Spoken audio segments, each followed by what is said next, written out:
yow mi bëgg a liggéeyal réewum Sénégal xanaa xamoo sàkku yiw seen liggéey ba rëy na yow mi bëgg a liggéeyal réewum Sénégal xanaa xamoo sàkku yiw seen liggéey ba rëy na yow mi bëgg a liggéeyal diine l'islam xanaa tey ñu ngi ñëw fii ci dëkk bi tudd Kër Madiabou nekk dëkk boo xam ne mi ngi nekk ci région de Kaolack département de Kaolack commune de Ndiédiène dëkk la boo xamante ne moom mooy dëkk bi sàkku yu njëkk a def teen c'était en 2012 boobu la sàkku yu di soog a sosu dajale seen xaalis danañ def benn teen boobu moom moo nekk nii tey kon depuis 2012 ba léegi waa dëkk bi ñu ngi xewlu ci teen bii nga xam ne moom la sàkku yu njëkk a def mu mel ni yàlla subhanahu dafa barkeel liggéey bii nga xam ne moom la fi sàkku yu defoon loolu moo ko permettre tey sàkku yu en 2023 mu def plus de 545 puits loolu dañ koy sante borom bi bu baax a baax a baax moo tax ñun tey bi ñu ñëwee gis teen bi danoo kontaan suñu xol dafa sedd mooy lu njëkkoon sëmb ba tey ndekete mi ngi meññ yàlla na ko yàlla gën a saxal fii mu continuer di dimbali nit yi rawatina mu nekk ci dëkk boo xam ne non seulement waa dëkk bi dañ ciy jëriñu waaye école baa ngi nii di ci jëriñu naka noonu am na ay plantes yu fi nekk maanaam ay mbay goo xamante ne nit ñi ñu koy def teen bi moo ko sabab lii nag moom la ñuy woo mbokk yi saa su ne képp ku def bëgg a def te yàlla tax defe naa ni lii mooy li gën comme na ko yonent salaam waxoon la gën ci sarax mu mooy saraxe ndox ki saraxe ndox di dundal gàncax di dundal doomu aadama yi loolu ay tuyaaba yu baree la mu lay jëriñ fii ci àdduna di la jëriñ soo fekkee yàlla moom na la kon boog ñi ngi sant mbokk yi nga xam ne ñoo amoon idée def lu mel nii nga xamante ne jàpp naa ne loolu moom la yàlla barkeel ba tax liggéey bi tey tollu fii léegi nag sàkku yu dafa am benn programme mooy lan depuis plus de 10 ans mu def ay teen ne léegi dañuy wëraat teen yi nga xam ne yëpp defaroon nañ ko xool yi nga xam ne ñi ngi dund ba tey ñu jëm ko réfectionné waat defaraat ko carrelé ko ak yooyu noonu tey mooy suñu première visite suñu demoon fekk benn teen boo xam ne amatul ndox tamit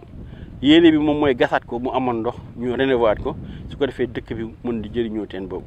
loolu moom moo tax tey ñu ñëw fii ci premier puits bi nekk Kër Madiabou nekk ci région de Kaolack. monsieur Thiema laa tudd maa ngi dëkk Diofior mais fii la nekk directeur ci école bi donc teen bi dama ñëw fekk ko fi lu njëriñ bu ma amal école bi. garab yi yëpp bu ñu xëyee ci teen bi la ñuy root pour arroser garab yi boo xoolee ñetti garab yi yu mag yi mango yi parce que teen bi moo tax ñu nekk fi donc élèves bu ñu xëyee aussi toilettes yi ci teen bi la ñuy root pour raxas toilette ba mu set donc tableau yi nekk fi yëpp tableau yi siwo yi ci la ñuy root pour effacer tableau yi ainsi de suite donc teen bi daal pour ma mën a résumer am na solo bu nga xamante ne amal na njëriñ ñëpp ñu jege ak ñu jegul yëpp vraiment teen bi am na fi solo. waaw ndox mi neex na vraiment macha allah te aussi bëri na donc maa ngi gërëm vraiment di ñaanal aussi ñu ko fi def maa ngi leen di gërëm di leen ñaanal donc yiw buñ ci bëgg yal na leen yàlla may yiw boobu. yéen nuyu yéen waa sàkku yiw bon di leen woon ne li ngeen fi def depuis 2012 ba léegi ñun njëriñ biñ ci gis dafa ëpp dëkk bi fii surtout bu weeru koor ñëwee te teen bi ci ñëpp ci la ñu root seen ndaal ndox mi bëri na neex na aussi ñi ngi am na environnement yi nga xam ne ñoo dëkk ak ñun def ci ay jardin comme jardin bi ngay gis ne ci teen bi lay rooti fii dem yóbbu fa bon jaay ci am ci dépense su këram ak ñeneen mu ne vraiment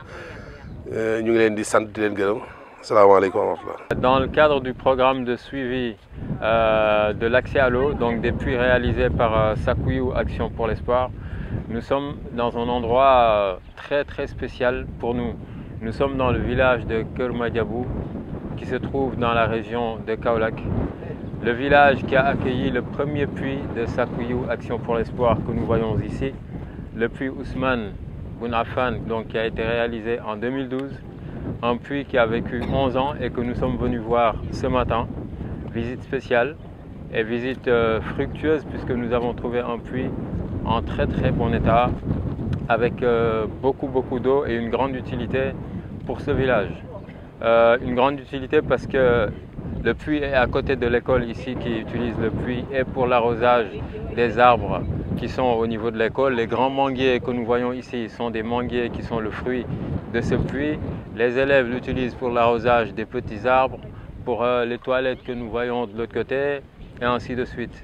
Il y a aussi la population de ce village qui profite énormément de ce puits comme boisson et eau pour faire la cuisine, puisque c'est une eau qui est très agréable, nous l'avons bu nous-mêmes. Et machallah, elle est au top. Il y a du jardinage aussi de quelques villageois, ce qui fait que c'est un puits qui est utile vraiment à plus d'un titre. Nous voyons le côté extérieur qui est plutôt bien conservé, même si nous allons le restaurer, mettre du carrelage et tout ce qu'il faut pour en faire un puits qui est nouveau. Donc, machallah, on imagine un peu les personnes qui ont financé ce puits il y a 11 ans maintenant et qui ont le compteur de Hassanat qui tourne depuis. C'est pour ça aussi que ce type de projet est à encourager du point de vue des donateurs. C'est un investissement à long terme qui est très utile, mais ça montre également que quelque part, les puits que réalise Sakuyu Action pour l'Espoir ont une vision qui porte ses fruits, à savoir des puits qui misent sur la qualité